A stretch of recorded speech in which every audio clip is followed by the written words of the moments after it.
وہ اپنے آپ کو بہت بڑی طاقت سمجھتا تھا اور وہ لوگوں کو اسلام پر چلنے سے، ایک اللہ کو ماننے سے انکار کرتا تھا، لوگوں کو اس پر ایمان لانے سے روکتا تھا. اور اس زمانے میں چند نوجوان مل کر ایمان لائے. جب ایمان لائے تو روایتوں میں آتا ہے کہ ان کے شہر میں کوئی میلہ ہوا کرتا تھا. میلے کے لیے لوگ بستی سے باہر جاتے تھے. یہ نوجوان بستی سے باہر گئے اور سب مل کے جمع ہو گئے. اس میں سے ایک نوجوان نے کہا کہ ہمارے دل میں کوئی ایسی بات ہے، کچھ چیزیں ہیں جو شاید ہم کو ایک دوسرے کو بتا دینی چاہیے. مطلب یہ کہ وہ نوجوان فردن اللہ کو مان چکے تھے، دل میں ایمان لا چکے تھے، وہ با ایمان ہو چکے تھے، لیکن ان کو یہ نہیں پتا تھا کہ اور کون اس جیسا ہے. لیکن جب وہ بستی سے باہر، جب وہ مذہبی کوئی تہوار ہوا کرتا تھا، لوگ نکلے، یہ نوجوان بھی اس میں نکلے، لیکن وہ تہوار میں نہیں گئے اور جنگل میں کہیں رک گئے. تو ان کو ایسا لگا کہ شاید ہمارے دل میں کوئی ایسی بات ہے جو لوگوں کے پاس ہم نہیں بول سکتے، لیکن ابھی بول سکتے ہیں. اور پھر سب نے ایک کے بعد ایک بولنا شروع کیا اور سب نے اظہار کیا کہ ہم ایک اللہ پر ایمان لاتے ہیں جو کہ کائنات کا بنانے والا ہے، وہ رب ہے، وہی سچا ہے، وہی معبود ہے. یہ بادشاہ اور یہ دنیا میں جتنے معبودان لوگوں نے پتھر مٹی دیگر چیزوں کے بنائے ہیں، سب باطل ہیں. جب انہوں نے ایک دوسرے کے سامنے اظہار کیا،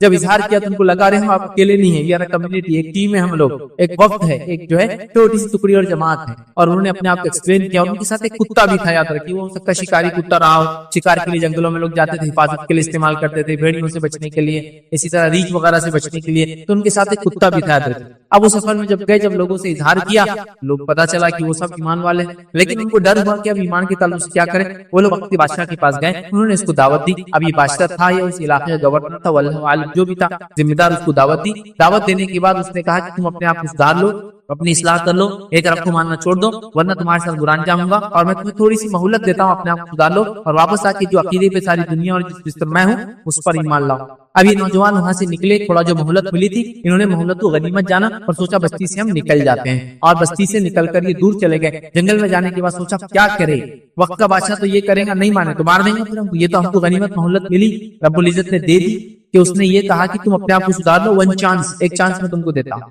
کیونکہ نوجوان، کچھ لوگوں نے لکھا کہ ان کو اس لیے نہیں مارا گیا، اور عام آدمی ہوتے تو مار دیے جاتے.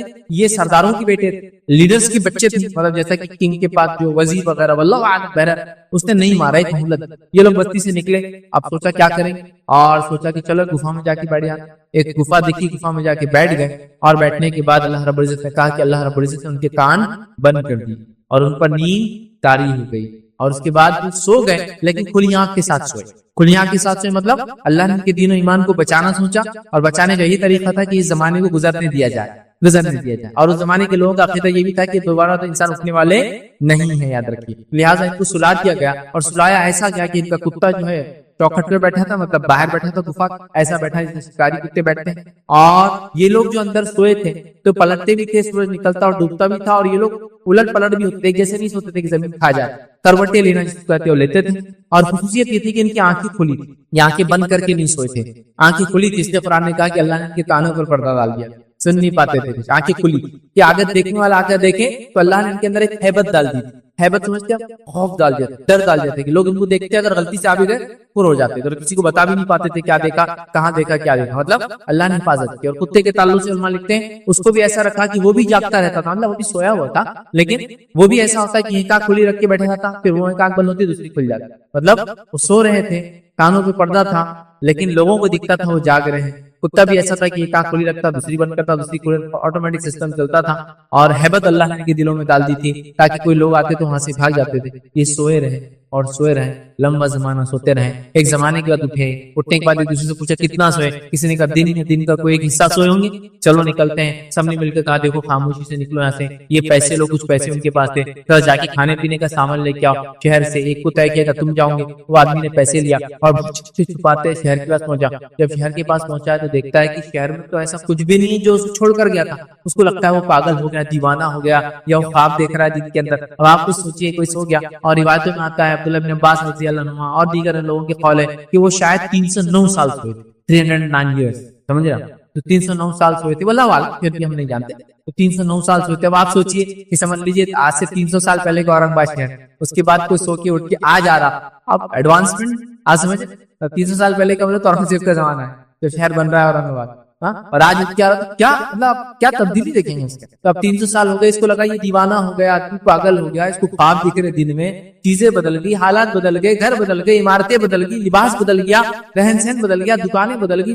پھر چھپاتے دکان میں گیا، سکہ نکال کے بولتا ہے کھانے کچھ دو. دکاندار نے سکہ لے کے دیکھا، دوسروں کو بلایا جاؤ یہ کیا سکہ، یہ سمجھ نہیں آ رہا کہاں سے لا لی انہوں نے. تو ان کو لگا ان کو کوئی خزانہ ملا، تو یہ کیا کر رہے ہیں، سے خزانے میں جا کے لا رہے. اس نے کیا کیا، بات ہوئی اور بات ذمہ داروں تک گئی، بات وقت کے بادشاہ تک گئی. وقت کا بادشاہ بتایا تھا کیوڈوس اس کا نام تھا، لیکن وہ اسلام قبول کر چکا تھا، وہ مسلم تھا. واللہ عالم. بہرحال وہاں جاتے ہیں، وقت کے بادشاہ کو بتاتے، وقت کا بادشاہ کہتا ہے کہ یہ کہاں سے ملے. پھر وہ لڑکا بتاتا ہے کہ ایسا ایک گفا ہے، وہاں ہمارے اور بھی دوست ہیں، ہم لوگ ایسے سوئے تھے، سو کر جب اٹھے تو یہ حال ہے. لوگوں میں یہ بات مشہور تھی کہ چند نوجوان ایمان لائے تھے آج سے کچھ 100 سال پہلے، لیکن وہ کبھی نہیں ملے کہاں کو ملے. مشہور تھے واقع، اور بالکل وہ سکے لے کے آئے، اسی وقت کے بادشاہ کے سکے لے کے آئے، وہی نوجوان تھے، تعداد وہی تھی. لوگوں نے دیکھا، ان کا کتا تھا اس گفا کے پاس. بادشاہ بھی کیا، شہر کے لوگ گئے، دیکھا کرا، اور بہرحال اس کے بعد کو دیکھنے کے بعد، ملاقات کے بعد اللہ رب العزت نے ان سب کو موت دے دی، کیونکہ اللہ کو صرف بتانا تھا کہ اللہ جیسا پہلی بار پیدا کرتا دوبارہ پھر اٹھائیں.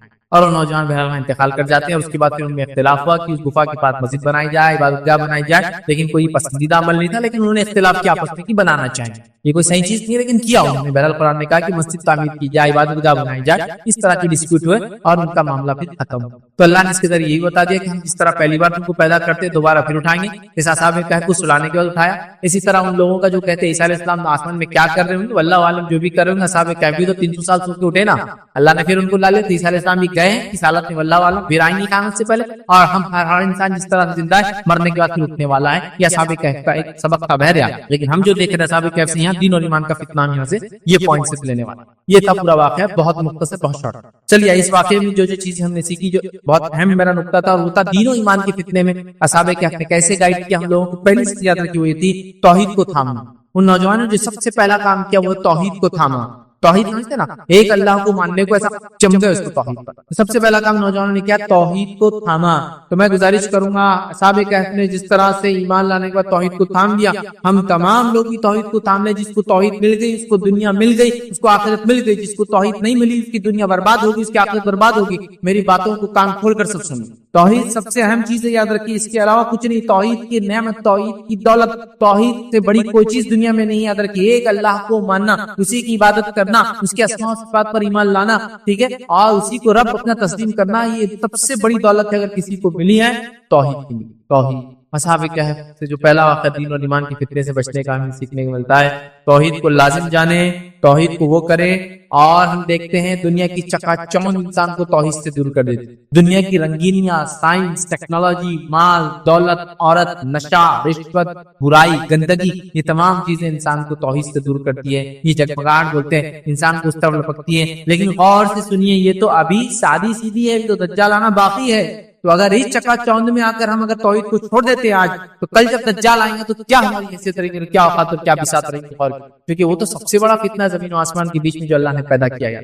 تو بہرحال ہم کو اس سے سبق ملتا ہے. اسی طرح دنیا کی قوموں کے پاس جو کچھ بھی رنگینیاں ہوں وہ کچھ بھی کام کی نہیں آتا. کہ اصل چیز ہے توحید کی نعمت، توحید کی دولت. توحید سب سے اہم چیز ہے، یاد رکھیے. اور اصحاب کہف نے اسی کو بچایا، یاد رکھیے، توحید کو یاد رکھیے. اور اللہ رب العزت فرماتا ہے سورہ کہف کے اندر، سورہ نمبر 18 آیت نمبر 14 میں اللہ فرماتا ہے، ہم نے ان کے دل میں اس وقت مضبوط کر دیے جب وہ اٹھے اور انہوں نے اعلان کر دیا ہمارا رب تو بس وہی ہے جو آسمان اور زمین کا رب ہے، ہم اسے چھوڑ کر کسی دوسرے معبود کو نہیں پکاریں گے. اگر ہم ایسا کریں گے تو بالکل جو ہے بیجا بات کریں گے، یہ فالتو بات ہوگی، ہم سے بڑی غلطی ہوگی بیجا کہ ہم اپنے رب کو چھوڑ کر کسی اور کی بات. تو انہوں نے توحید کا اعلان کر دیا. اس واقعے سے جو دین و ایمان کی فتنے سے بچنے کا جو دوسرا سبق ہم کو ملتا ہے وہ یہ صحبت صالح. صحبت صالح، اچھے دوستوں کی صحبت، گڈ کمپنی کا امپورٹنس پتہ چلتا ہے. پہلے وہ نوجوان اکیلے اکیلے تھے اور ڈرے، پھر وہ بستی سے نکلے وہ میلے میں جانے کے لیے، اور پھر بستی سے الگ ہو گئے کیونکہ ان کو شرک کے میلے میں جانا نہیں تھا. جب وہ الگ ہو گئے تو ایک جگہ آ گئے. جب ایک جگہ آئے تو لوگوں نے کچھ نے کہا کہ کچھ نہ کچھ تو بات ہے جس کی وجہ سے ہم سب یہاں جمع ہوئے. چلو میں اپنی دل کی بات پہلے رکھتا ہوں کہ میں اس لیے یہاں آیا ہوں کہ میں ان کو رب نہیں مانتا ہوں. پھر دوسرے نے کہا، پھر تیسرے نے کہا، پھر سب نے کہا، اور پھر ایک گروپ بن گیا. اور انہیں ہمت آ گئی، اتنی ہمت آ گئی کہ وہ وقت کے بادشاہ کے پاس دعوت دینے چلے. اور وقت کا بادشاہ بھی شاید اکیلا کوئی انسان آتا رہو بولتا تھا اس کو ختم کر دو، لیکن اس نے دیکھا نوجوان سرداروں کے بیٹے ایسے نہیں ختم کیے جا سکتے ہیں، تو مہلت بھی چھوٹ بھی دی اور ان کی بات بھی سنی. تو اچھی صحبت کا اثر یہاں پتا چلتا ہے، یاد رکھیے. تو فتنے سے بچنے کے لیے ہم خیال لوگوں کا ایک جگہ جمع ہونا توحید پر بڑا ضروری، یا توحید پرستوں کا فتنوں کے زمانے میں ایک ساتھ رہنا بڑا ضروری. اور آج کل ہم اس کی جماعت کی اہمیت، ایک ساتھ رہنے کی اہمیت یا مسلمانوں کی ایک جگہ رہنے کی اہمیت ہم لوگ بھول چکے ہیں. تو ہمیں اس سبق کو یاد کرنا ہے. اصحاب کہف کیا ہوئے؟ توحید پر تھے، اکیلے تھے، پھر جمع ہوئے اور جمع ہو کے ایک طاقت بنی اور وقت کے بادشاہ کو دعوت دی. وہ بھی سوچتے ہیں مجبور ڈائریکٹ انکار نہیں کر سکتے. سمجھ رہے بات؟ تو لہٰذا جمع ہوں ایک جگہ یاد رکھیے. تو آج ہم دیکھتے ہیں ہم بری صحبت کو اختیار کرنا چاہتے ہیں. آج ہم دیکھتے ہیں ہم برائی کے ساتھ بلکہ بری صحبت پہ ہم فخر کرتے ہیں. میں ان کے ساتھ رہتا ہوں، ہمارے بچے ان کے ساتھ رہتے ہیں. بری صحبت پہ فخر اختیار کرتے ہیں. فخر اختیار کرنے کی چیز نہیں، یاد رکھیے اچھی صحبت اختیار کرنے کی ضرورت ہے. اللہ عز و جل نے نبی کریم صلی اللہ علیہ وسلم کو نصیحت کی اور کیا فرمایا سنی. سورہ کہف سورہ نمبر 18 آیت نمبر 28 میں فرمایا رکھا وَاصْبِرْ نَفْسَكَ مَعَ الَّذِينَ يَدْعُونَ رَبَّهُمْ بِالْغَدَاةِ وَالْعَشِيِّ يُرِيدُونَ وَجْهَهُ. اللہ فرماتا ہے کہتا ہے اور اپنے دل کو ان لوگوں کی معیت پر مطمئن کر جو اپنے رب کی رضا کے طلبگار ہے اور صبح و شام اس کو پکارتے ہیں اور ان سے ہرگز منہ نہ پھیرتا. اے نبی آپ ایسے لوگوں کی صحبت اختیار کیجئے جو صبح اور شام اپنے رب کو پکارتے ہیں. تو اللہ نبی کو وصیت کر رہا ہے، نصیحت کر رہا ہے سورۃ الکہف میں اچھی صحبت کے لیے. اور اصحاب کہف نے بھی اچھی صحبت کو اختیار کیا اور اچھی صحبت والے سب ایک جگہ جمع ہوئے. نتیجہ کتنا اچھا ہے آپ خود دیکھیں. تو دوسرا سبق ملا اس سے دین و ایمان کے فتنے کے زمانے میں ہمیں یہ پتہ چلتا ہے کہ توحید پرستوں کو ایک جگہ آنا بے حد ضروری ہے. اسی طرح تیسرا سبق جو اس واقعے سے ملتا ہے وہ یہ ہم کو دین و ایمان کے فتنے سے بچنے کا جو واقعہ بتایا گیا سورہ کہف میں وہ یہ ملتا ہے دنیا کی مال و متاع کی بجائے آخرت کو ترجیح دینا چاہیے اور ثواب کے کام کرنا. دنیا کو ترجیح دینے کے بدلے آخرت کو ترجیح دے کر دنیا میں وہ کام کرنا چاہیے جو آخرت کو کامیاب کرتے ہیں. اور نوجوانوں نے یہی کیا. انہوں نے اپنی قوم کو چھوڑا دنیا کی، انہوں نے اپنی تجارتوں کو اپنے کیریئر کو چھوڑا. ارے نوجوان تھے تو کیا نہیں تھا دنیا میں کرنے کو. ہوتا ہے نا آج آپ نوجوان ہیں دین پر چلنا چاہتے، لوگ بولتے ہیں میاں دھندا پانی کر لے پہلے پھر دیکھا جائے گا دین سب چلے. میاں ابھی داڑھی واڑی کیا رکھ رہا ہے، شادی وادی کر لینے کا، اس کے بعد بچے ہو جائیں گے جب داڑھی رکھنے کا. ارے ابھی سے کہاں بچی کو برقع ورقع بنا رہے آپ گھر، آپ دنیا تو گزار لے، دنیا کی رنگینیوں سے تو گزر جائے، شادی وادی ہو جائے، رشتہ آ جائے، پھر دیکھا جائے گا سسرال میں تو یہی کرنا بڈھی بن کے رہنا بیچاری کو برقع پہن کے ہے نہیں. ہم یہی سوچتے ہیں نا کیریئر ویریئر بنا لے، پھر دیکھا جائے گا دین ایمان اسلام نمازیں وغیرہ. تو بڈھے ہو جائیں گے 58 کا علی ریٹائرمنٹ لے لیں گے. اب تو گورنمنٹ جاب وغیرہ نہیں ہوتی تو جب بھی ریٹائرمنٹ ملیں گے 60-70 سال کی عمر میں اس کے بعد دین وغیرہ پہ چلیں گے. نہیں، یہ جوان تھے اور انہوں نے اپنی جوان ہونے کے باوجود دنیا کے تمام متاع اور سہولتوں کو ترک کیا. اپنی تجارت تھی، ہو سکتا ہے ان کے والدین جو بڑے بڑے پوزیشن پہ تھے یہ بھی ہو سکتا ہے اس پوزیشن پہلے تو ایسے ہوتا تھا بادشاہ کے پاس ایسے ہوتا تھا، وزیر کا بچہ اچھا ہوتا وہ وزیر بن جاتا تھا، تو بڑے بڑے پوزیشن پہ پوسٹ پہ جا سکتے تھے. لیکن سب کچھ انہوں نے چھوڑ دیا. کس چیز کے لیے؟ آخرت کو ترجیح دی اور دنیا میں ثواب کیا، خوب نہیں کیا. اس چیز کو انہوں نے ترجیح دی. اللہ رب العزت قرآن میں فرماتا ہے سورہ کہف سورہ نمبر 3 آیت نمبر 30 میں اللہ فرماتا ہے کہتا ہے ان الذين امنوا وعملوا الصالحات ان لا نضيع اجر من احسن عملا. اللہ فرماتا ہے کہتا ہے رہے وہ لوگ جو مان لے اور نیک عمل کر لے، جو ایمان لا لے اور نیک عمل کر لے تو یقیناً ہم نیکوکاروں کا اجر ضائع نہیں. جو ایمان لائے اور نیک عمل کرے اللہ ان کے اجر کو ضائع نہیں کرے. تو یہ نوجوان ایمان لائے اور انہوں نے یاد رکھیے نیک کام کیا. اور اسی طرح جو ہے سورہ کہف سے ہم کو یہ بات بھی پتہ چلی اس واقعے سے کہ دنیا کی کوئی حیثیت نہیں ہے. اللہ فرماتا ہے سورہ کہف سورہ نمبر 18 آیت نمبر 7 اور 8 میں اللہ فرماتا کہتا ہے ان جعلنا ما علی الارض زینۃ لها لنبلوهم ایہم احسن عملا وانا لجاعلون ما علیہ صعیدا جرزا. اللہ فرماتا کہتا سنیے واقعہ یہ ہے کہ جو کچھ سرمایہ بھی زمین پر ہے اس کو ہم نے زمین کی زینت بنا دیا ہے تاکہ ان لوگوں کو آزمائے ان میں کون بہتر عمل کر کے آتا. زمین پہ جو کچھ ہے یہ چمک ہے اس کی اور ہم چاہتے ہیں اللہ آزمانا چاہتا ہے اس میں کون اچھے عمل کر کے آتا ہے. آخر کار اس سب کو ہم ہی چٹکل میدان بنا دینے والے. اور ایک زمانہ آئے گا اللہ ان تمام چیزوں کو دنیا کی چٹکل میدان بنا دے گا. یہ سونا، یہ چاندی، یہ بنگلے، یہ گھر، دولت، محلات، جائیداد، کیا کیا سائنس ٹیکنالوجی، یہ وہ برباد چٹکل میدان کر دیں گے اللہ. تو ایک آخری سبق تھا دنیا کے مقابلے میں اس کو ترجیح. یہ ہم کو سبق ملا. تو ہم دین و ایمان کی فتنے میں نہ پڑے بلکہ دین و ایمان کو اپنا ساتھی بنائیں اور اس پر عمل کریں. تو سورہ کہف کا جو پہلا سبق دین و ایمان کی فتنے میں ہم کیسی نصیحت حاصل کریں، یہ نصیحتیں ہم کو ملتی ہے کہ ہم جو ہے دین و ایمان کو ترجیح دیں. ہمیں یہ نصیحت ملتی ہے کہ ہم جو ہے سب سے پہلی چیز توحید کی نعمت کو سمجھیں، دوسرا اچھی صحبت کو اختیار کریں اور تیسرا جو ہے دنیا کے مقابلے میں آخرت کو ترجیح دیں. آگے بڑھتے ہیں. دوسرا جو فتنہ دنیا کا بڑا فتنہ اور اس میں سورہ کہف ہماری کیسی رہنمائی کرتا ہے وہ ہے مال و دولت کا فتنہ. مال مطلب پیسہ، دولت مطلب زمین و جائیداد. ویسے مال اور دولت بھی، ہاں بس اردو میں دولت بھی پیسے کی بولتے، لیکن اگر ان کو دونوں کو فرق کرو دولت کہتے ہیں اسٹیٹ کو حکومت کو، زمین اور جائیداد کو، اور مال کہتے ہیں کیش کرنسی کو. تو مال اور دولت ہے نا. تو دولت کا معنی ہوتا ہے اسٹیٹ. تو کسی کی دولت فلاں دولت کی اور یہ ان کی دولت ہے نا، حکومت ہے، گورننس ہے، اس کو بولتے ہیں. تو مال اور دولت کا فتنہ، زمین اور پیسے، زمین جائیداد، یہ پیسے اور زمین جائیداد کا فتنہ. اور آج میں سمجھتا ہوں اس فتنے سے ہم میں سے کوئی بھی نہیں بچا ہے، بلکہ اللہ کے رسول صلی اللہ علیہ وسلم نے فرمایا پچھلی امتوں کا فتنہ عورتوں سے شروع ہوا تھا، میری امت کا فتنہ مال ہے. امت محمدیہ کا فتنہ کیا ہے؟ مال ہے، غربت نہیں ہے. پچھلی امتوں کے فتنے کچھ اور ہے، ہمارا فتنہ کچھ اور ہے. تو مال اور دولت تو ہمارا فتنہ ہے. مال فتنہ ہے، یاد رکھیے. دولت اسی سے ریلیٹڈ ہوتا ہے، چونکہ مال جس کے بعد ہوتا ہے اسی کے بعد زمین ہوتی ہے. ٹھیک ہے، اس لیے مال اور دولت کامنلی ایک ساتھ یوز ہوتا ہے، لیکن دونوں میں ڈفرنس ہے. ٹھیک ہے، مال اور دولت کا فتنہ ہم دیکھتے ہیں بہت بڑا فتنہ، یاد رکھیے. اور اس فتنے کو سمجھنے کے لیے سورہ کہف کیسا ہم کو گائیڈ کرتا ہے. دو باغ والے انسان کا واقعہ. ایک انسان تھا جو کافر تھا اور ایک انسان تھا مومن تھا. کافر مالدار تھا، مومن غریب تھا.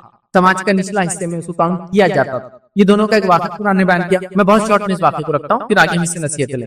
واقعہ یوں ہے کہ ایک انسان تھا، اس کے دو باغ تھے. باغ کیسے تھے؟ اس کے باغ کی کیفیت بھی اللہ رب العزت نے بیان کی. دو باغ ہے، ایک ادھر اور ایک ادھر باغ، اور باغ کے بیچ میں نہر بہہ رہی، اور باغ کے بیچ کے اندر دونوں طرف کھجوروں کے جھاڑ ہے، اور بیچ میں انگوروں کا باغ ہے، اور اس کے بیچ میں ہر چیز لگی ہوئی ہے، اور بیچ میں سے بالکل عین باغ کے بیچ میں سے نہر جاتی ہے، اور اس کے بیچ میں چھوٹی چھوٹی نہریں اس نے لے رکھی ہے، اور آرام سے اس کا باغ چلتا ہے. اور مطلب وہ مالدار دکھانے، اس کے پاس پھل بھی ہے، روپیہ بھی ہے، پیسہ بھی ہے، اور دولت میں جائیداد بھی ہے. یہ ایک دن اپنے باغ کی طرف چلتا ہے اس غریب مسلمان کے ساتھ یا غریب ایمان والے کے ساتھ، اور یہ چونکہ اسٹیٹس والا ہے اور وہ بیچارہ کمتر ہے، اور چلتے چلتے تین باتیں کہتا ہے. پہلی چیز کہتا ہے کہ مجھے لگتا ہے میرا باغ تو کبھی ختم ہی نہیں ہوگا.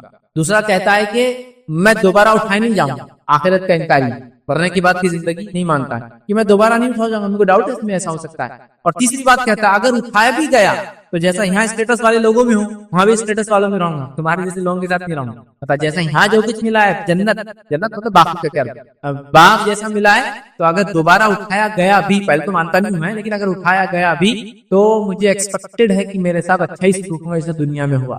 تین باتوں کا دعویٰ. اب دوسرا آدمی بولتا ہے کہ کسی بات کرتے ہو اللہ رب العزت نے تم کو پیدا کیا اور تم اس طرح سے رب العزت کا انکار کرتے ہو، اور اس کو نصیحت کرتا، واز کرتا ہے کہ آخرت پر ایمان لاؤ اور یہ کرو، اللہ ہم کو پیدا کرنے والا، اللہ ہمارا رب ہے، لیکن وہ اس بات کو نہیں مانتا ہے. اور ایک دن جب اپنے باغ میں پہنچتا ہے تو اس کا باغ پورا کا پورا برباد ہو جاتا ہے، ختم ہو جاتا ہے، اور کچھ بھی نہیں بچتا. تو مالدار انکار کرنے والا اور غریب مسلمان ایمان والا، مالدار انکاری اور غریب آستوان ایمان رکھنے والا. یہ دونوں کا ایک مکالمہ ہے، اور اس سے ہم کو کیا نصیحتیں ملتی ہے؟ مختصر واقعات میں آپ کو سنا چکا ہوں. اس کی مالداری نے اس کو تکبر کبر کی طرف لے گیا، اس کی مالداری نے شاید کفر کی طرف لے گیا، اس کی مالداری نے اس کو جو ہے ایسی باتوں کی طرف لے گیا کہ شاید یہ دنیا کبھی ختم، مطلب میرا باغ کبھی ختم نہیں ہوگا اور میں کبھی دوبارہ اٹھا نہیں جاؤں گا، اور اٹھایا گیا بھی تو عزت والے اکرام والے لوگوں کے ساتھ میرا جیسا یہاں معاملہ ہے ویسا وہاں ہوگا. رب العزت نے اس کے باغ کو برباد کر دیا، اس کے مال و دولت اور اس کا سرمایہ پورا کا پورا برباد ہو گیا. تو مال و دولت کے فتنے میں ہم سب پھنسے، ہم سب پھنسے ہیں نا. جاہ اور جلال، مال و دولت کیا کیا پرابلمز لاتی ہے آپ اندازہ نہیں کر سکتے. اتنی ساری برائیاں صرف مال و دولت کے ساتھ. یہ مت سمجھیے کہ اسلام مال و دولت کو برا بولتا ہے، نہیں. مال و دولت بہت اچھی نعمت ہے اللہ کی بھائی، لیکن اس کا استعمال اچھا یا برا ہوتا ہے. تو ہم کیا کرتے ہیں اس کو دیکھنا چاہیے. لیکن اکثر دیکھا گیا مال و دولت میں انسانی برائیاں ہیں. سب سے پہلے انبیاء کا انکار کرنے والے کون تھے لوگ؟ قرآن کا مطالعہ کیجیے. جو اس قوم اور بستی کے مالدار اور اثر والے لوگ تھے، پوزیشن والے لوگ تھے، سب سے پہلے انکار کیا انہوں نے ایمان. اور ایمان لانے والوں میں سب سے پہلی جماعت کون سی ہوا کرتی؟ غریب لوگوں کی، غلاموں کی، اور سماج میں جو نچلے طبقے تھے وہ سب سے پہلے ایمان. تو میں نے اس لیے کہا کہ مال و دولت کا بہت بگاڑ، بہت بگاڑ، یہاں تک کہ دین و ایمان کا بگاڑ. تو مال و دولت کے فتنے سے ہمیشہ پناہ مانگنا چاہیے. مال و دولت حلال روزی کی دعا ہمیشہ کرتے رہنا چاہیے. خوب حلال مال کمانا چاہیے، اسے زکات دینا چاہیے، صدقات اور خیرات کرنا چاہیے، لیکن مال کے فتنے سے ہمیشہ پناہ مانگنا چاہیے. تو اس لیے کہہ کہ اس واقعے سے مال و دولت کے کیسے فتنے سے کیا نصیحتیں ملتی، کیا اسباق ملتے، وہ آپ کے سامنے رکھتا. آئیے، جب اللہ آپ کو دوسروں سے زیادہ نوازے، دوسروں کو کمتر اور حقیر نہیں سمجھنا چاہیے. پہلا نصیحت کیا ملتی ہے؟ اس مالدار انسان کو جو اللہ کا انکار کرتا تھا، آخرت کا انکار کرتا تھا، اللہ نے مال و دولت زیادہ دیا تھا، اس نے اپنے آپ کو تکبر کیا اور اس آدمی کیا سمجھا؟ چھوٹا سمجھا. کیا بولا تھا اس نے؟ اگر اٹھائے بھی گیا تو جیسا یہاں ویسا رکھا جاؤں گا. تحقیر نہیں سمجھ. تو سب سے بڑی نصیحت ہے جب اللہ دوسروں سے زیادہ آپ کو مال و دولت دے تو کسی کو حقیر نہیں سمجھنا. مال و دولت اللہ کی ایک سمپل ایک نعمت.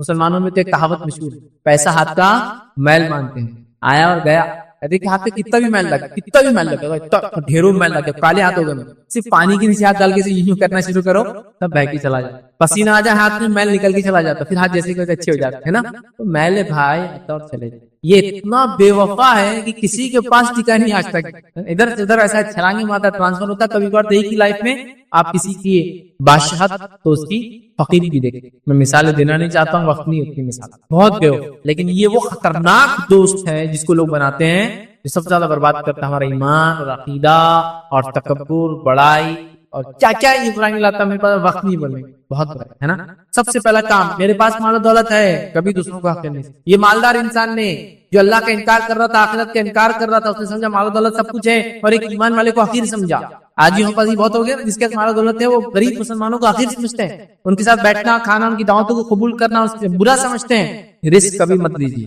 کیونکہ مال ایسا ہاتھ چھوڑ کے جاتا ہے اتنا بے وفا ہوتا ہے آپ امیجن آپ سوچ بھی نہیں سکتے اگر کسی نے زندگی میں دیکھا ہو تو وہ سمجھ سکتا ہے کتنا بے وفا کیسے چلا جاتا آپ نے خوب مال کمایا جائیداد میں گورنمنٹ نے بولا جائیداد پستے یہاں کچھ نہیں بن سکتا یہ فلاں زون ہو گیا یہ پارک بن گیا یہ زو بن گیا کیا کرتے رہے کیسا پریشان ہے آپ نے مال و دولت کمایا تجارت لگائی آگ لگ گئی آپ کے بزنس میں اچانک آگ لگنے کے بعد کیا ہوا پورا بزنس جل گیا چلے گیا نا مال کیسا چھوڑا نا کبھی کوئی سوچ سکتا ہے کہ تاجر جس کا کروڑ پتی ہے اس کا تجارت میں وہ ہے اور اچانک آپ نے مال و دولت جانوروں کی شکل میں خوب بڑا کی فارم ہاؤس سے یہ اور اچانک بیماری اور پورے جانور مر کے چلے کیسا تم دوسرے دن کیسا ہوتا نا آپ نے انویسٹمنٹ کیا بہت زبردست کمپنی میں ایسی کمپنی جو ٹاپ میں جا رہی تھی دنیا کے اندر اور اچانک کل کولیپس آ گیا کیا ہو جاتا آج کا کروڑپتی کل کا بھیکاری ہو ایک ایسا یہ بہت خطرناک ساتھی ہے ایسا ساتھ چھوڑتا ہے چٹکی تو بہرحال تو کسی بھی انسان کو کمتر مت سمجھیے گا میرے پاس سمجھے آپ کبھی بھی تکبر نہ آنے دیجیے اللہ کی نعمت جب اللہ چاہتا دیتا ہے جب چاہے چھین لیتا ہے جیسے باغ والوں نوازا تھا اللہ تعالیٰ نے ہے نا پہلے انسان اس نے کیا کیا یاد رکھی نوازنے کے بعد اس نے غلط غلط باتیں کہی انکار کیا اللہ کا اور اس کو حقیر سمجھا دوسرے مسلمان کو اسی طرح جو ہے آج لوگ ساری زندگی کمائی کے لیے کوشش کرتے یاد رکھیں اور اپنا ایک سٹینڈرڈ مینٹین کرتے ہیں اور اس سٹینڈرڈ کو مینٹین کرنے کے بعد یہ سمجھتے ہیں کہ اس کے علاوہ جو لوگ رہتے وہ حقیر ہے وہ کمتر ہے وہ کمزور ہے وہ بیکار ہے وہ ناقص ہے بلکہ کبھی کبھار تو رشتہ رکھنے کے لائق نہیں ہے ارے یار میں تو بہت مالدار ہو گیا لیکن میں بہت ڈپریس کیوں میرے رشتہ اتنے غریب ہے یار میرے ابا کو دیکھو اتنے غریب میرے اما کو دیکھو اتنے غریب میرے بھائیوں کو دیکھو میرا پورا اسٹیٹس ڈاؤن ہو جا کیا کروں توڑ دے سب سے توڑ دے نہ گاؤں جاتا اپنی نہ ماں باپ کو دیکھتا نہ بھائیوں کو اس لیے کہ آپ کیسے غریب بھائی بہن کیسے ہو سکتے ہیں میرے کبھی نہیں ہونا چاہیے ٹھیک ہے تو اپنا سٹینڈرڈ مینٹین مت کیجیے کسی کو حقیر مت سمجھو سٹینڈرڈ کے چکر ٹھیک اللہ رب العزت نے سورہ کہف سورہ نمبر 18 آیت میں 34 میں کیا سنیے وَكَانَ لَهُ ثَمَرٌ فَقَالَ لِصَاحِبِهِ وَهُوَ يُحَاوِرُهُ أَنَا أَكْثَرُ مِنكَ مَالًا وَأَعَزُّ نَفَرًا اس نے کیا بولا معلوم دیکھیں سنیے اللہ نے فرمایا ایک دن وہ اپنے ہمسائے سے بات کرتے ہوئے بولا میں تجھ سے زیادہ مالدار ہوں وہ غریب مسلمان کو دیکھ کے کیا بولا میں تجھ سے زیادہ مالدار ہوں اور تجھ سے زیادہ یا تجھ سے زیادہ مالدار اب یہ کافر اور کیا کرا دوسرے کو میں تجھ کو اپنے آپ سے مال میں کم سمجھتا ہوں اور میں تجھ سے زیادہ مالدار ہوں اور میری طاقت بھی تکبر کیا اس نے کبھی بھی اپنی مالداری کا تکبر نہیں دکھانا حالانکہ اس کا عقیدہ بھی درست نہیں تھا وہ کافر بھی دوسرا سبق جو ہم کو ملتا ہے مال و دولت کی فتنے سے بچنے کا اس واقعے کے اندر اس دو باغ والے کے واقعے کے اندر اتنا مال و دولت تھا اس کے پاس کیا ملتا ہے کوئی آپ کو حقیر سمجھے تو آپ احساس کمتری میں مت مبتلا ہوئیے بلکہ آپ کے پاس جو نعمت توحید اللہ نے دی اس کا شکر بجا لائے جب کوئی آپ کو حقیر سمجھے جیسا وہ باغ والے نے دو باغ والے نے دوسرے مسلمان کو غریب مسلمان کو حقیر سمجھا تو یہ احساس کمتری میں نہیں پڑا کہیں بول رہے یار تم کیا میرا کچھ بھی نہیں ہے نہیں حقیر نہیں سمجھا اس نے اپنے آپ کو جب اس کو دوسرے نے حقیر سمجھا تو احساس کمتری میں نہیں جا بلکہ اس کے پاس جو نعمت تھی اس نعمت پہ یہ خوش اس نعمت پہ یہ مضبوطی سے جم گیا اور وہ نعمت کیا تھی اس کے پاس توحید کی نعمت وہ مسلمان کے پاس عقیدہ تھا کہ آخرت میں اٹھنے والا ہی کیا ہو رہا تھا دوبارہ نہیں اٹھنے والے کیا عقیدہ تھا تو اس نے اس پہ شکر ادا کیا یاد رکھیے اس بات کو آپ یاد رکھیے کوئی آپ کو حقیر سمجھے تو آپ اللہ نے جو آپ کو نعمت دی اس پہ شکر ادا کیجیے احساس کمتری مبتلا مت ہوئیے اس کے ساتھ برا سلوک مت کیجیے اس آدمی کے ساتھ جو کر رہا ہے بلکہ آپ نعمتوں کا شکر ادا کیجیے اللہ نے دی ہے کہ اللہ نے مجھے صحت دی ہے اللہ نے مجھے اچھے بیوی اور بچے دیے ہیں اللہ رب العزت نے مجھے توحید پر قائم رکھا ہے اللہ رب العزت نے مجھے حلال روزی کمانے کی توفیق دی ہے اللہ رب العزت اس سے عبادتیں کروا لیتا ہے یاد رکھیے میں کوشش کرتا ہوں رب العزت مجھے توفیق دیتا ہے کہ نمازیں پڑھ لیتا ہوں الحمدللہ میں تیری حقارت سے احساس کمتری انفینٹی کمپلیکس میں نہیں آنے والا ہوں میں جو نعمت ہے اس پر خوش ہوں تو خوش ہوئیے اس نعمت پر اس لیے کہ جب دجال آئے گا یاد رکھیے وہ خوب مال و متاع لوگوں کو دیں گے جو اس پر ایمان لائیں گے اسے خوب لٹائیں لیکن سب سے عظیم دولت اس زمانے میں جو ہوں گی وہ ہوں گی توحید کی دولت اور ایک نوجوان توحید پرست جس کے پاس دجال آئیں گے دجال آئیں گا اور کہیں گا مجھ پر ایمان لاتا ہے وہ کہیں گے ایمان نہیں لاتا تو وہ کیا کریں گے بولو؟ آرے سے ان کے دو ٹکڑے کریں گے. پھر دجال جڑانے کے بعد بولیں گا کیا مجھ پر ایمان لاتا ہے؟ تجھے مار دیا تھا زندہ کیا. تو وہ کہیں گا اب تو میں اللہ کے رسول صلی اللہ علیہ وسلم جو باتیں بتائی اس پر اور زیادہ ایمان لاتا ہوں، کیونکہ مجھے بتا دیا کہ حدیث میں تو ایسا کرنے والا ہے، میں اور زیادہ ایمان لاتا ہوں. پھر دجال تلوار اٹھائیں گا اور اسی گردن میں ماریں گا. اللہ تعالیٰ اسی گردن کو تانبے کی گردن بنا دے گا. پھر اس نوجوان کو مار نہیں سکتے. تو اس دجال کے سامنے بھی جو چیز اس کو بچائیں گی تو اگر کوئی آپ کو حقیر سمجھے، حقیر جانے، تو آپ اس کو ریٹیلیٹ نہیں کرنا، اس کو برا نہیں بولنا ہے. آپ کی نعمتیں جو اللہ نے کی اس پر آپ شکر بجا لائیے. کہ وہ کہہ رہا ہے کہ غریب اللہ بھکاری کیا زندگی جیتے گا، تم کیسے جیتے؟ الحمدللہ جو رب کھلاتا ہے کھا کے. یہ نہیں کہ تو کیا امیر، تیری مال ہے کیا لاگ لگے تیری مال و دولت نہیں، کچھ نہیں بولنا. جو میرے کو اللہ کیا کھاتا پیتا اور خوش. توحید کے بعد اللہ نے نوازی ہے، میرے بیوی بچے ایمان والے، بڑا خوش. سمجھے آپ بات؟ تو بہرحال تو کوئی آپ کو حقیر سمجھے ایسا سے کمتری مت جائیے. جو نعمت اللہ کی خاص توحید وغیرہ اس کا شکر ادا کیجیے. تو اس شخص نے وہ کیا یاد رکھیے. اور اللہ رب العزت کیا فرماتا سورہ کہف سورہ نمبر 18 آیت نمبر 37-38 پر اللہ نے کیا فرمایا سنیے. قال له صاحبه وهو يحاوره اكفرت بالذي خلقك من تراب ثم من نطفة ثم سواك رجلا لكن هو الله ربي ولا اشرك بربي احدا. اللہ فرماتا کہتا ہے اس کے ہمسائے نے گفتگو کرتے ہوئے اس سے کہا کیا تو کفر کرتا ہے؟ تو اس نے کیا کہا؟ میں سمجھتا ہوں بات کبھی ختم نہیں ہوگا اور میں دوبارہ اٹھا نہیں جاؤں گا. تو وہ جو مسلمان تھا غریب، وہ کیا جواب دیتا ہے؟ وہ کہتا ہے کیا تو کفر کرتا ہے اس ذات جس نے تجھے مٹی سے پیدا کیا، پھر نطفے سے پیدا کیا اور تجھے ایک پورا آدمی بنا کر کھڑا کیا؟ رہا میں تو میرا تو وہی اللہ ہے اور میں اس کے ساتھ کسی کو شریک نہیں کرتا. دیکھیے شکر ادا کیا اس نے کیا بولا؟ میں تو غریب پاتا ہوں، میرے پاس طاقت بھی زیادہ ہے، میری تو مال بھی زیادہ ہے، میں یہ سوچتا ہوں کہ دوبارہ نہیں اٹھوں گا، میرا ٹھیک کبھی ختم نہیں ہوگا اور میں اٹھا بھی دوبارہ تو تم جیسے لوگوں کے ساتھ نہیں رہوں گا، جیسے یہاں عزت کرتا وہاں بھی عزت کروں گا. تو یہ آدمی جواب میں ویسا سے کمتری نہیں آتا ہے. یہ کہتا ہے کہ تو کیسے اللہ کا انکار کر سکتا جبکہ اس نے پیدا کیا اور میں سب کسی کو شریک نہیں کرتا ہوں. اپنی توحید کے اوپر اس نے شکر ادا، توحید پر اس نے شکر ادا کیا. تو آپ بھی ایسا کچھ ہو تو شکر ادا کیجیے توحید کے معاملے میں. اور متکبر مالدار کو اس واقعے میں نصیحت یہ ملتی ہے، یاد رکھیے وہ یہ ہے کہ اللہ رب العزت فرماتا ہے سنیے کیا نصیحت ملتی ہے. سورہ کہف سورہ نمبر 18 آیت 39 میں فرماتا ہے کہتا ہے ولولا اذ دخلت جنتك قلت ما شاء الله لا قوة الا بالله ان تراني انا اقل منك مالا وولدا. اللہ فرماتا ہے کہتا ہے کہ اگر آپ متکبر دیکھیں کسی کو جو مال و دولت پہ فخر کر رہا ہے تو کیا نصیحت کرے. اللہ فرماتا ہے اور جب تو اپنی جنت میں داخل ہوا تو اس غریب مسلمان نے اس مالدار سے کیا کہا، اور جب تو اپنے باغ جنت میں داخل ہوا تھا تو اس وقت تیری زبان سے یہ کیوں نہیں نکلا؟ کیا کیوں نہیں نکلا؟ ماشاء اللہ، جیسا اللہ نے چاہا، لا قوت الا باللہ، اللہ کے علاوہ کوئی اور طاقت اور قوت نہیں ہے. اگر تو مجھے مال اور اولاد میں اپنے سے کمتر پا رہا ہے، اگر تو مجھے مال اور اولاد میں اپنے سے کمتر پا رہا ہے امیر، تو نے تو کیا کرنا چاہیے تھا؟ اللہ کا اور شکر ادا کر کے یہ کہنا چاہیے تھا، یہ نہیں بولنا تھا باغ کبھی ختم نہیں ہوگا، یہ بولنا چاہیے تھا ماشاء اللہ لا قوت الا باللہ، یہ کہنا چاہیے. اس سے پتا چلا کہ مالدار متکبر کو نصیحت کی گئی. کیا نصیحت کی گئی؟ یہ نصیحت ہے کہ وہ شکر ادا کرے جو نعمت اللہ نے. تیسری نصیحت کیا ملتی ہے اس واقعے سے ہم لوگوں کو سیکھنے کا؟ سورہ کہف کے اس واقعے سے تیسری نصیحت یہ ہے کہ غرور کا انجام کیا ہوتا ہے. زوال نعمت دنیا میں اور آخرت میں آگ تازہ. غرور کا انجام پتہ چلتا ہے اس واقعے سے ہمیں کہ دنیا کے اندر ذلیل ہوتا ہے وہ انسان جو غرور کرتا ہے اور آخرت کے اندر وہ جہنم میں جانے والا ہے. اور یہ انجام اس واقعے سے ہم کو پتا چلا. کیا ہوا؟ مغرور انسان جو تکبر کے ساتھ بول رہا ہے میں تیرے سے مال میں زیادہ ہوں، دولت میں زیادہ ہوں، عزت والا ہوں، اور میں سمجھتا ہوں باغ کبھی ختم نہیں ہوگا، اور میں سمجھتا ہوں آخرت کبھی نہیں قائم ہوگی، میں دوبارہ نہیں اٹھنے والا ہوں، اور میں سمجھتا ہوں اٹھا بھی تو اچھا میرا نہ لوں گا. اس کا انجام کیا وہ سن لیجیے. اللہ رب العزت کیا فرماتا ہے قرآن کے اندر اسی سورت کے اندر سورہ کہف سورہ نمبر 18 آیت 42 میں اللہ نے فرمایا کا وَوَهِيتَ بِثَمَرِهِ فَأَصْبَحَ يُقَلِّبُ كَفَّيْهِ عَلَى مَا أَنفَقَ فِيهَا وَهِيَ خَاوِيَةٌ عَلَى عُرُوشِهَا وَيَقُولُ يَا لَيْتَنِي لَمْ أُشْرِكْ بِرَبِّي أَحَدًا. اللہ فرماتا ہے اور اس کے سارے پھل گھیر لیے گئے. اب وہ باغ کا حال کیا ہوا جب اس نے تکبر کیا؟ اللہ نے پورے پھلوں کو اس کے برباد گھیر دیے گئے. بس وہ اپنے اس خرچ پر جو اس نے اس میں کیا تھا اپنے ہاتھ ملنے لگا اور وہ باغ تو آندھا الٹا پڑا تھا. ایسا بھور آیا، بونڈر، سائیکلون، ٹائکون جو بھی پھیلا تھا وہ آیا پورے اس کے کھیتی کو پھلوں سے الٹا کر. آپ دیکھیے جھاڑ پہ اچھے جام، اچھے آم، اچھے سیب، اچھے انار لگے اور ایک زبردست تیز یا تھنڈر اسٹارم بارش اولے وغیرہ گر جائے پورے پھل نیچے پڑے اور ایک ہی دن میں کیڑا سب اندھا کر دیا اللہ نے. جو اس نے محنت کی تھی، پیسہ لگایا تو ہاتھ ملنے لگا اور کیا کہنے لگا؟ ملنے لگا اور باغ اندھا الٹا پڑا تھا اور وہ شخص یہ کہہ رہا تھا کاش میں اپنے رب کے ساتھ کسی کو شریک نہ کرتا.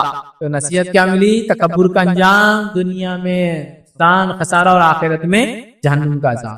تو یہ دوسرا سبق تھا اس سورت سے، سورہ کہف سے، جو ہم نے حاصل کیا، اور بڑا اہم سبق۔ آئیے سورۃ الکہف سے تیسرا سبق جو ہم حاصل کریں گے آج، اور جو بڑا فتنہ ہے، اس فتنے سے بچنے کا وہ ہے علم کا فتنہ۔ علم کے فتنے سے ہم کیسے بچیں، سورۃ الکہف کے پس منظر میں دیکھیں گے۔ اور علم کا فتنہ بہت خطرناک فتنہ ہے، جیسے میں نے کہا سائنس ٹیکنالوجی میں انسانیت نے اتنا ایڈوانسمنٹ کر لیا کہ انسان نعوذ باللہ یہ سوچ رہا ہے کہ ہم سب کچھ کر سکتے ہیں، سب کچھ مطلب سب کچھ، ہمارا کوئی کریٹر نہیں، ہم خود اپنے آپ کے کریٹر ہے، ہمارا کوئی خالق نہیں، ہم خود اپنے آپ کو ہم بنانے والے، اور ہم پیدا کر سکتے ہیں چیزوں کو، ہم بنا سکتے ہیں۔ سائنس ٹیکنالوجی ہم اتنے آگے جا رہے ہیں، یہ کر سکتے ہیں، وہ کر سکتے ہیں، وہ کر سکتے ہیں، وہ کر سکتے ہیں، اور یہ سوچ رہا ہے کیا خدا کچھ کام باقی ہے؟ خدا نے بنایا اور بستی کو، دنیا کو چھوڑ دیا، اب سب کچھ ہم کر رہے ہیں، بلکہ ہم اور ایڈوانس جا رہے ہیں۔ یہ رہا ایک عام بات۔ دوسرا اس میں ان کے فتنے میں یہ لے سکتے ہیں وہ لوگ جن کو اللہ نے علم دے رکھا ہے، سائنسدان وغیرہ وغیرہ وغیرہ، ایسے جو لوگ ہوتے ہیں وہ بھی اپنے علم کے فتنے میں نہ پڑے، اپنے آپ کو عاجز رکھیں۔ تیسری چیز یہ پتہ چلتی ہے کہ وہ لوگ جو دین کا علم رکھنے کا دعویٰ کرتے ہیں وہ لوگ بھی اس فتنے میں نہ پڑے کہ مجھے اگر دین کا علم ہے یا اللہ نے کچھ مجھے تھوڑا بہت علم دے رکھا ہے تو میں بہت کچھ، یا ہر قسم کا جس کے پاس علم ہے وہ فتنے میں نہ پڑے اس کے، بلکہ اللہ سے دعا کرے کہ اللہ اس علم کو میرے لیے نفع بخش بنائے اور میں جو علم رکھتا ہوں اس پر میں بعمل رہوں۔ سمجھ رہا بات؟ تو لہٰذا علم کا فتنہ بڑا خطرناک فتنہ ہے۔ اس دور میں فتنہ اتنا بڑھ چکا ہے کہ لوگ ملحد ہو رہے ہیں، اللہ کا انکار کر رہے ہیں اس علم کی وجہ سے، ہے نا۔ سائنس ٹیکنالوجی میں نے سیکھ لی، اب میں رب کو نہیں مانتا، نعوذ باللہ، تو لوگ انکاری بن رہے ہیں، لوگ علم حاصل کر کے متکبر بن رہے ہیں۔ سائنسدان تکبر، ڈاکٹر صاحب اتنے متکبر کی لوگوں سے بات بھی نہیں کرتے، تکبر کی بنیاد پہ کم بات کرتے ایک الگ بات ہے، مصروفیت کیسے نہیں کرنے والا، لیکن متکبر، ارے یار چھوٹے موٹے لوگ کیا بات کریں گے، میری بات کیا سمجھ رہا بات، یا میں اتنی عالم ہوں، عالم ہوں، تھوڑا بہت علم ہوں، تھوڑا بہت اچھا تقریر دیتا ہوں تو میرے میں اتنا تکبر آ گیا کہ میں لوگوں سے نہیں ملتا، لوگوں کو حقیر سمجھتا اپنے آپ کو۔ علم ہے بیسک کو بناتے، علم بہت بڑا فتنہ اگر اس سے استعمال نہ ہو۔ ہمیشہ علم کے فتنے سے اللہ سے پناہ مانگنا چاہیے، علم حاصل کرنا چاہیے اور کبھی بھی تکبر نہیں کرنا چاہیے جو علم ہمارے پاس ہے۔ تو آئیے اس کے لیے ہم سورہ کہف سے کیا واقعہ لے سکتے ہیں، موسیٰ علیہ السلام کا واقعہ ہم لیں گے اور اس سے سیکھیں گے کہ ہم کیسے بچ سکتے ہیں۔ موسیٰ علیہ السلام کا واقعہ کیا ہے، بہت مختصر بیان کرتا ہوں۔ موسیٰ علیہ السلام اور خضر علیہ السلام کا واقعہ۔ موسیٰ علیہ السلام ایک بار بنی اسرائیل کو خطبہ دے رہے تھے، بنی اسرائیل میں سے کسی نے پوچھا کہ اے موسیٰ، دنیا کے اندر سب سے زیادہ علم والا انسان کون ہے؟ موسیٰ علیہ السلام کو لگا کہ میں وقت کا برگزیدہ نبی ہوں، اور اولو العزم پیغمبر جو گزرے ہیں یاد رکھیے وہ 5، نوح علیہ السلام، ابراہیم علیہ السلام، موسیٰ علیہ السلام، عیسیٰ علیہ السلام اور محمد صلی اللہ علیہ وسلم، یہ 5 برگزیدہ پیغمبر گزرے۔ تو موسیٰ علیہ السلام کو لگا کہ میں ہی ہوں گا، تو آپ نے کہہ دیا میں، میرے پاس سب سے زیادہ اللہ رب العزت نے کہا، کیونکہ اللہ رب العزت یہ چاہتا تھا، حدیث کے اندر الفاظ آتے ہیں کہ جو موسیٰ علیہ السلام سے بھی سوال ہوتا آپ نے کہنا چاہیے تھا اللہ سب سے زیادہ علم والا، تو اللہ نے ان کی پکڑ کی موسیٰ علیہ السلام، یہ اللہ نہ بولتے موسیٰ نے یہ کہا کہ میں سب سے زیادہ علم والا، چلو جاؤ موسیٰ تم کیا کرو، نکلو ایک سفر پر اور جاؤ ہمارے بندے کے پاس جس کو ہم نے علم دے رکھا ہے، دیکھو ذرا تم نے یہ کہا تم کے سب سے زیادہ علم، جاؤ ذرا۔ موسیٰ علیہ السلام نکلتے ہیں اور پورا واقعہ بہت لمبا ہے، بہت شارٹ میں جانا، ایک مچھلی لے کے نکلتے جو کہ علامت ہوں گی، مچھلی جہاں پانی میں جائیں گی اس کا مطلب وہاں موسیٰ علیہ السلام کو اس شخص سے اللہ ملائے گا جس سے ملانا چاہتا ہے، اور موسیٰ علیہ السلام کو اس کا جواب ملے گا کہ علم میں جو انہوں نے کہہ دیا میں سب سے زیادہ علم والا۔ اور موسیٰ علیہ السلام یوشع بن نون جو کہ ابھی صحابی رسول ہے، یہ بعد میں چل کے نبی بنے بنی اسرائیل کے آدمی، اور ایسے واقعات ہم کو ملتے ہیں کہ کچھ لوگ پہلے صحابی تھے کسی نبی کے اور بعد میں اللہ نے ان کو نبوت دی، تو یوشع بھی ان میں سے ایک ہے، یوشع ابن نون، یہ پہلے بنی اسرائیل کی ایمان لانے والے انسانوں میں سے تھے، موسیٰ علیہ السلام کے حواری میں تھے، بعد میں اللہ نے ان کو نبوت دیا تھا۔ تو یہ سفر پہ نکلے، نوجوان ساتھی تھے ان کے، موسیٰ علیہ السلام اور یہ دونوں سفر پہ نکلے۔ موسیٰ علیہ السلام نے کہا جب مچھلی چلی جائے نکل کے زندہ ہوتی، مطلب وہ مچھلی مری ہوئی تھی لیکن ایک مقام پر اللہ نے حکم دیں گا اس کو زندہ ہوں گے، پانی میں جائیں گے، وہاں اپن ملیں گے۔ وہ لوگ چلے جگہ سوئے، سو کر اٹھے، مچھلی نکلی اور پانی میں چلے گئی، یوشع ابن نون بھول گئے، موسیٰ علیہ السلام تھوڑی دیر سے اٹھے، موسیٰ علیہ السلام جب اٹھے دونوں سفر پہ نکل کے، ایک رات گزر گیا، موسیٰ علیہ السلام کا بڑے تھک گئے، کیا ہوگا، کہا چلو کچھ کھاتے، جب کھانے کے لیے کھولا تو کہا ارے میں بھول گیا، مچھلی تو نکل کر چلے گئی، تو شیطان نے مجھے بلا دیا۔ موسیٰ علیہ السلام نے کہا کوئی بات نہیں، ہم واپس ریٹرن جائیں گے، ریٹرن گئے، اس مقام پہ پہنچے جہاں مچھلی نے ایک سوراخ کر کے پانی میں گئی تھی، وہاں انتظار کرے اور وہاں آئے خضر علیہ السلام۔ خضر علیہ السلام سے موسیٰ علیہ السلام کی ملاقات ہوئی، اور خضر علیہ السلام اور موسیٰ علیہ السلام نکلے، اس نہر کے کنارے سے چلے، ایک کشتی دکھی، کشتی کو ہاتھ بتایا گیا، لوگوں نے پہچان لیا یہ خضر ہے، اور خضر کا احترام کرتے چونکہ وہ نون تھے اس علاقے اندر، شاید کہا کہ آپ آئیے اور بغیر پیسے کے سفر کیجیے کشتی میں۔ وہ بغیر پیسے کے سفر کرنے کشتی میں بیٹھے، کشتی چلے چلے ایک مقام تک پہنچی، اور خضر علیہ السلام نے کشتی کا ایک تختہ نکالا، خاموشی میں لوگ جب نہیں دیکھ رہے تو توڑ، اور موسیٰ علیہ السلام کو پہلے بتا دیا تھا میرے ساتھ چلوں گے تو خاموش رہنا تمہارا کام ہے، اور جب میں بتانا چاہوں گا تب میں بتاؤں گا میں نے کیوں کیا۔ لیکن موسیٰ علیہ السلام کو تاب نہیں ہے، ایک آدمی آپ کو فری رائڈ دے رہا ہے، کشتی میں فری بٹھایا اور تم کشتی توڑ دیا، خراب کر دیا، امیزنگ، عجیب کی بات۔ اور اسی دوران جو توڑنے سے پہلے واقعی یہ روایت کے اندر آتا ہے کہ خضر علیہ السلام موسیٰ علیہ السلام کھڑے تھے، چڑیا آئی اور چڑیا آ کے اس کشتی کے اوپر بیٹھی اور اس نہر میں سے پانی پیا، یا اس دریا کی بڑی پانی پیا، تو خضر علیہ السلام نے کہا موسیٰ یہ چڑیا کیا بتا رہی ہے معلوم کو؟ تو موسیٰ علیہ السلام نے کہا کیا؟ تو یہ بتا رہی ہے کہ جتنا پانی میں نے اپنے چوچ میں لیا، جتنا پانی میں نے اپنے چوچ میں لیا، اتنا ہی تیرا اور میرا ملا کر اللہ کے علم کے مقابلے میں، اللہ کے علم سمندر جیسا ہے، اور جیسا چڑیا نے سمندر میں سے ایک گھٹ، چڑیا کا گھٹ کیا ہوتا تو صرف کتنے ml کا سپ پیوں گی اسے پتا نہیں، 1 ml 2 ml ہے نا، اتنا سا سپ لیتی چڑیا، تو کہا موسیٰ علیہ السلام سے کہ جو چڑیا نے پانی پیا، یہ چڑیا بتا رہی ہے کہ اللہ کے علم کے مقابلے ہمارا علم صرف اتنا ہے، جیسا اللہ کے علم سمندر ہے، تو چڑیا نے جو پانی پیا نا اتنا تیرا اور میرا علم۔ پھر بعد وہ آگے چلی، انہوں نے توڑ دیا اس کا وہ موسیٰ علیہ السلام کو وہ نہیں، آپ نے پوچھ لیا۔ خضر نے کہا میں نے تو پہلے بولا تھا مجھ سے کوئی سوال نہیں جب تک میں جواب نہ دوں، ابھی خاموش ہو۔ موسیٰ علیہ السلام نے کہا ٹھیک ہے، اس چیز کے لیے مجھے چھوڑ دو جسے میرا کنٹرول نہیں ہے، میں نے جان بوجھ کے نہیں کیا لیکن نکل گیا میرے منہ سے تم نے جب ایسا کیا تو، حالانکہ فری رائٹ دی ہم کو۔ بہرحال انہوں نے کہا چلو آگے چلے، تو ایک بچہ ملا، خضر علیہ السلام نے اسے قتل کر دیا۔ موسیٰ علیہ السلام نے کہا یہ تو بہت ہو گیا، ٹو مچ، ایک جان لے لی تم نے بغیر کسی عذر کے۔ خضر نے کہا دیکھو میں نے تم سے پہلے ہی کہا تھا ساتھ چلنا، تو خاموش رہنا، کہا ٹھیک ہے میں خاموش رہنے کی کوشش کروں گا۔ آگے بڑھے تو ایک بستی میں گئے، بستی میں جا کے کھانا مانگا، بستی والوں نے کھانا نہیں دیا، تو وہاں ایک دیوار پہ گرنے پہ ٹیڑھی ہو گئی، تو خضر علیہ السلام نے دیوار کو سیدھی کر دیا۔ موسیٰ علیہ السلام نے کہا خضر انہوں نے ہم کو کھانا نہیں دیا اور تم ان کی بستی میں گرتی ہوئی دیوار کو سیدھا کرو۔ خضر علیہ السلام نے کہا کہ بس بھائی اب یہ عرب ہونے کا ٹائم آ گیا، میں نے آپ سے کہا تھا جب تک میں نہ بولوں آپ مجھ سے کوئی کوشچن نہیں کریں گے، اور آپ لگاتار ہر اس پہ میرے سے کوشچن، تو یہ سپریشن کا ٹائم آ گیا۔ اللہ کے رسول صلی اللہ علیہ وسلم نے حدیث میں یہاں یہ فرمایا تھا کاش کہ ایسا ہوتا کہ موسیٰ خضر سے سوال نہ کرتے تو نہ جانے اللہ کتنے عجیب و غریب چیزیں ہم کو بتا دیتا اس کے ذریعے، تو کیسے عجیب و غریب واقعات ہو رہے ہیں۔ خضر علیہ السلام نے کہا اب تو فنش ہوگا، آپ سے میں نے پہلے بولا تھا مجھ سے کوئی سوال نہیں جب تک میں جواب نہیں، تو میں نے کشتی کا تختہ توڑا تو بھی پوچھا، لڑکے خط کیا تو بھی آپ نے پوچھا، میں نے کہا نہیں پوچھنا، اب پھر پوچھا آپ نے کہا ابھی ہمارے الگ ہونے کا ٹائم ہے، چلیے میں آپ کو بتا دیتا ہوں کیا کیا چیزیں میں نے جو کیا اور کیوں کیا۔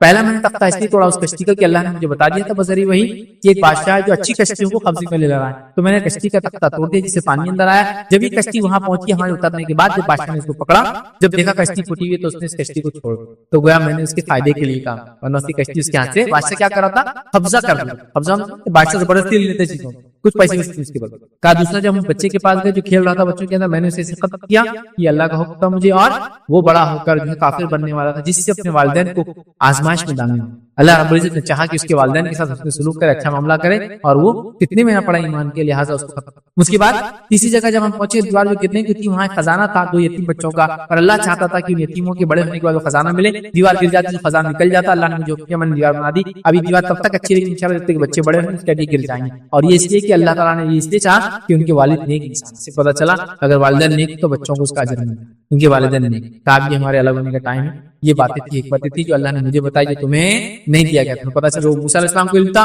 وہ خضر علیہ السلام کے پاس نہیں تھا، جو خضر کو علم تھا موسیٰ علیہ السلام کے پاس نہیں تھا، اور موسیٰ علیہ السلام کو اللہ نے نصیحت کر دی کہ موسیٰ تم کو ہر چیز کا علم نہیں ہے، تم سے یہ سوال ہوا تھا کہ علم کس کو سب سے زیادہ تم نے بات میری طرف نسبت کرنا تھا، تو تم نے کیا کیا، یہ کہا کہ مجھے ہے، یہ تمہاری غلطی تھی۔ اور موسیٰ علیہ السلام سمجھ گئے کہ اللہ رب العزت کو علم ہے، اور اللہ رب العزت سرچشمہ علم کا ہے، تمام علوم اسی سے آتے ہیں، انسانیت نے تمام علم بھی دنیا اور کائنات کا حاصل کر لیا تو اس چڑیا کی ایک گھٹ کے برابر ہی ہوا جو سمندر سے اس نے پیا ہے، سمندر میں کوئی کمی آتی ہے اس سے، بس اتنا علم ہے انسانیت کے پاس جو ٹوٹل وہ حاصل کریں گے اللہ رب العزت کے علم کے مقابلے۔ ارے اللہ کا علم تو چھوڑو، اللہ کے صرف نام صفات آپ لکھنے بیٹھیں گے تو اللہ فرماتا ہے کہ پورے جھاڑ اگر قلم بنا دیے جائے اور پورے سمندر سیاہی بنا دی جائے تو بھی اللہ کے کلمات ختم نہیں ہوں گے، حتیٰ کہ اس کے بیکنگ میں 7 اور سمندر لا کے ڈال دیا جائے تو بھی ختم نہیں ہوں گے، اتنی حکمت اللہ رب العزت، اتنا علم اللہ رب العزت، انسانیت کچھ بھی نہیں ہے، تھوڑا بہت ہم کو جو ملا ہے یہ تو اللہ رب العزت نے اپنے حقیر بندے پہ نواز دیا، تکبر کس چیز کا ہے، اور عاجز ہو جانا کہ جو علم دیا اللہ بس عمل پیرا کر دے،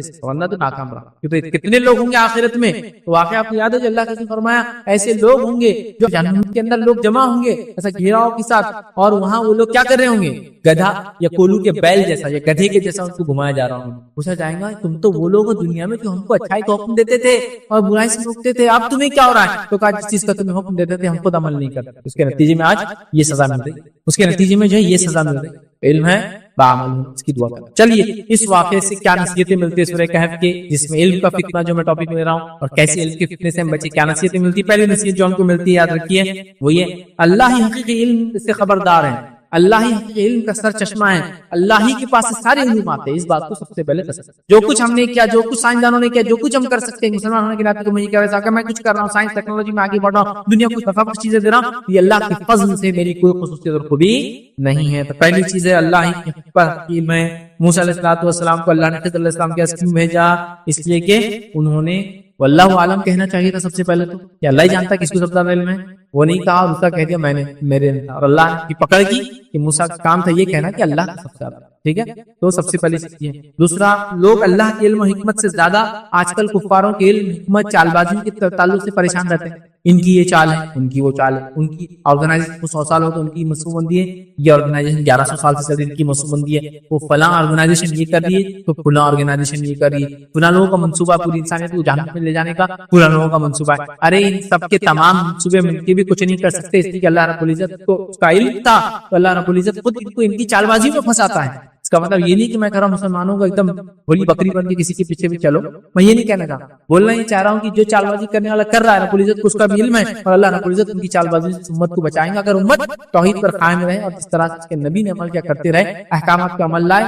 منع چیز کردہ چیز سے رکتی رہے، تو اللہ رب العزت کا کام اس کی حفاظت کر سکتے۔ تو ہم لوگ بڑے اس کی تنظیم، یہ خفیہ تنظیم یہ کر رہی ہے، یہ آرگنائزیشن 100 سال سے یہ کر رہی ہے، وہ آرگنائزیشن سب بیکار ہے۔ اللہ رب العزت ہر چیز کا علم ہے، تو لوگوں کی چال بازیوں کا بھی علم ہے، لوگوں کی اچھائی کا بھی، سب چیز کا اللہ تعالیٰ کو علم ہے، بات کو آپ سمجھے گا، ٹھیک ہے۔ اسی طرح جو ہے ایک روایت آتی ہے جو سلسلۃ الحدیث صحیح ہے، روایت حدیث سنی حدیث اس طرح سے، نبی اکرم صلی اللہ علیہ وسلم فرمایا جب موسیٰ علیہ السلام کی خضر علیہ السلام سے ملاقات ہوئی تو ایک پرندہ آیا، وہ جو واقعہ میں رکھا، اور اس نے پانی اپنے چونچ میں بھر لیا۔ خضر علیہ السلام نے موسیٰ علیہ السلام سے کہا کیا تجھے علم ہے یہ پرندہ کیا کہنا چاہتا ہے؟ انہوں نے کہا نہیں، یہ کیا کہنا چاہتا ہے؟ خضر علیہ السلام نے کہا مجھے کہہ رہا ہے کہ تیرا اور موسیٰ کا علم اللہ تعالیٰ کے علم کے مقابلے میں اتنا ہی ہے جتنا سمندر کے مقابلے میں میری چونچ میں آنے والا پانی۔